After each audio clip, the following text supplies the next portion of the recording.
we can talk about, everyone was like, oh, Nate would have, Chimaev would have ragdolled him, blah, blah, blah. Look, he can't make the weight. You're 8.5 pounds over. 7.5 because you get the pound allowance.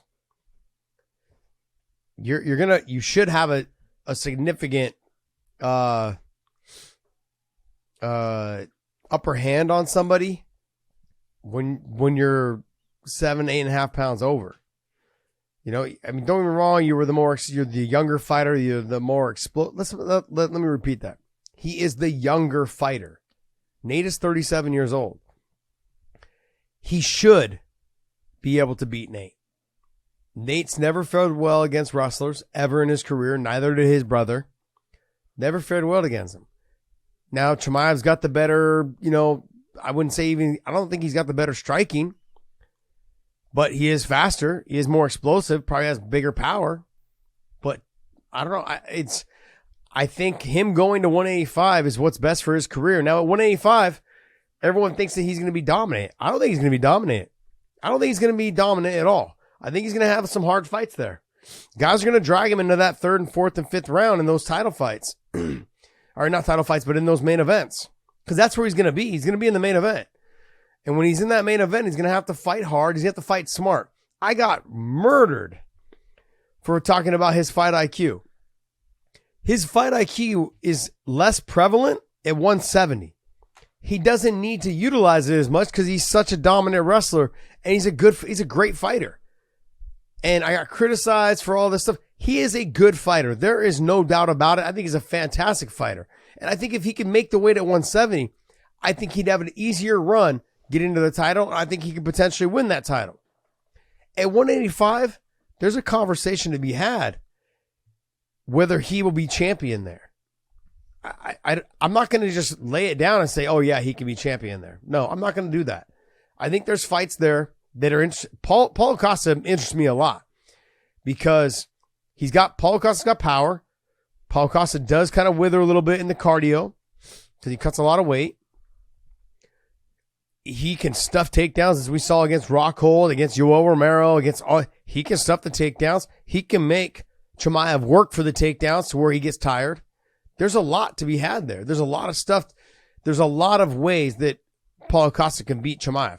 Chimaev, if he can get him down, can threaten those submissions. I give the submission advantage and the wrestling advantage to Chimaev. But can he make it look easy in getting those takedowns round after round as the fight goes on? And on the feet, will Paulo Costa be able to outstrike him? Chimaev is a good fighter. Fantastic fighter. I'm going to give the nod a tiny bit to Chimaev on being the more well-rounded fighter. I'm going to give him the nod on winning the fight. But it is a close fight. There's a lot of... if I look at the other... What other fighters are in the 185-pound division, Dave? You've got... Who else you got there? Cannonier. You've got Costa. You've got... Who else is up in that mix? Derek Brunson. Pereira. I think he beats Alex Pereira. Marvin Vettori. The Vettori fight kind of interests me because Vettori doesn't slow down. He keeps coming forward. He keeps pushing the pace. I mean, for me, the true test will be Robert Whittaker. That to me is going to be the true test. I want to see him fight Paulo Costa. Get into that mix. Have him fight Sean Strickland. There's another guy. Sean Strickland. Have him fight Sean Strickland. There's a guy right there for you. Either Sean Strickland, I think the fight to make would be Paulo Costa since they're talking trash to each other. Then you go right from there, you go to Vettori. Then after Vettori, you probably have him skip Whittaker because there's a good chance. I think Whittaker is just all around too many weapons, man. And I could be wrong. I think if we see him fight Paulo Costa and has a great performance, and we see him fight Marvin Vettori has a great performance, you probably skip Whittaker and go right to whoever's the champ at the time, whether it's Pereira or whether it's Izzy. Let's see. But Robert Whittaker is probably the guy you try to keep him away from. I think Robert Whittaker he's someone that's going to really push him. Unless you want to not have him fight any of the other guys and have him take him right to Robert Whittaker. If he gets past Whittaker, he fights the winner of Alex Pereira and Izzy. I mean, you can have him do that. That sounds like that sounds good to me. I think they'd be losing out, though, because they've already got the whole marketing tool of them talking trash to each other, them going back and forth on social media. You've got that. You've got them and Paulo Costa, so you've got Chimaev and Costa doing that back and forth that makes sense. If you're a matchmaker, it should be an easy fight for you to match.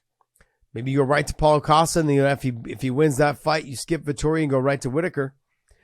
So he is a needle mover. Chimaev is somebody that is now taking the place, of the Nate Diaz and the Habib and and the Conor McGregor. He's the next needle mover.